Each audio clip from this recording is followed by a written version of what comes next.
হচ্ছে এই 24 বছরে, মানে যে সময় প্লাস্টিকের পলিথিন শপিং ব্যাগের উপর নিষেধাজ্ঞা আসলো, তারপরে ওই এত বছরে কিন্তু পানি অনেক দূর গড়িয়ে গেছে, মানুষ এক ধরনের অভ্যস্ততায় চলে গেছে।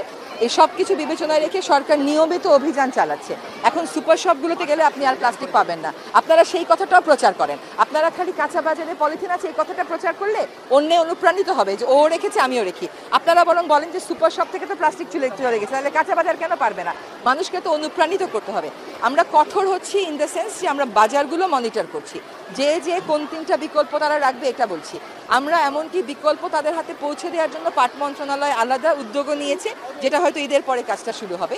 আর পলিথিন উৎপাদনের ক্ষেত্রে নিষেধাজ্ঞাটা প্রয়োগ করতে আমরা বহুবার গিয়েছি, বহুবার প্রতিবন্ধকতার মুখোমুখি হয়েছি। দেশের সামগ্রিক আইন শৃঙ্খলা পরিস্থিতির সাথে তো আপনি প্লাস্টিকের বা পলিথিনেরটাকে আলাদা করতে পারবেন না। আর দ্বিতীয় হচ্ছে আমাদের কাজটা আপাতত কেবল পলিথিন শপিং ব্যাগ কেন্দ্রিক। সিঙ্গেল ইউজ প্লাস্টিক যেটা, এটা আমরা সকল সরকারি দপ্তরে বলছি ওখান থেকে সরে আসতে। আশা করি আমরা সহসাই সরকারি দপ্তরগুলোকে সিঙ্গেল ইউজ প্লাস্টিক মুক্ত করতে সক্ষম হব। তারপরেটা হচ্ছে একটা বিধিমালা করা হচ্ছে, যে বিধিমালার মাধ্যমে কোন সিঙ্গেল ইউজ প্লাস্টিক আইটেমকে আপনি কতদিনের মধ্যে ফেজ আউট করবেন তার একটা দিক নির্দেশনা থাকবে।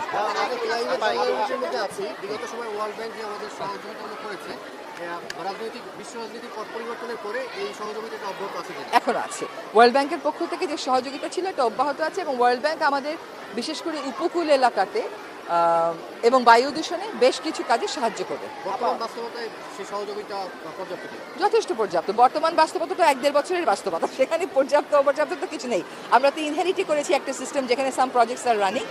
এই মুহূর্তে যখন ওয়ার্ল্ড ব্যাংক বলেছে তারা আমাদেরকে তুরাগ নদী পুনরুদ্ধারে অনতিবিলম্বে কাজ শুরু করে দিতে চায়, এটা তো একটা নতুন, এটা কোনোদিন কোনো সরকারকে তারা বলে নাই যে আমরা একটা প্রকল্পের মাধ্যমে তুরাগ তোমরা কাজ শুরু করো, আমরা তোমাদেরকে সহায়তা করবো, এটা তো কখনো বলেনি, প্রথম বললো। কাজে এই যে একটা কমিটমেন্ট তাদের কাছ থেকে আসলো, এটা তো একটা অন্য মাত্রার কমিটমেন্ট। এই মাত্রার কমিটমেন্ট তো আপনি কখনো দেখেননি। তারপর একটা চলমান প্রকল্পে তারা বলছে আমরা তোমাদেরকে টাকা আরেকটু বাড়িয়ে দেবো, উপকূলে তোমাদের যেগুলো বাঁধ ভঙ্গুর সেগুলো তোমরা মেরামত করে ফেলতে পারবে। তো এই মাত্রার সাহায্যের কথা তো ভলেন্টারিলি আগে কখনো বলা হয় নাই।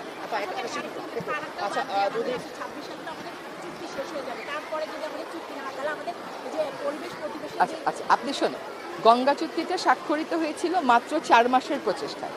যদি রাজনৈতিক সদিচ্ছা থাকে একটা বিদ্যমান চুক্তি রিনিউ করা বা একটু সংশোধন করে নতুন করে স্বাক্ষর করা কোনো সমস্যার কথা না। সেটার জন্য 2025-এর জুনে আপনাকে কাজ শুরু করতে হবে না, সেটার জন্য আপনি আরও সময় নিতে পারেন। আরেকটা বড় কথা, এই জন্য আপনি সময় নিতে পারেন যে যেহেতু একটা চুক্তি আছে, ওই চুক্তির অধীনে একটা টেকনিক্যাল কমিটি আছে উভয় দেশ মিলে, তারা কিন্তু প্রতিনিয়ত তথ্য উপাত্তগুলো কালেক্ট করে রাখছে। যে বৈজ্ঞানিক যে তথ্যগুলো আপনার লাগবে এগুলো আপনার হাতে আছে।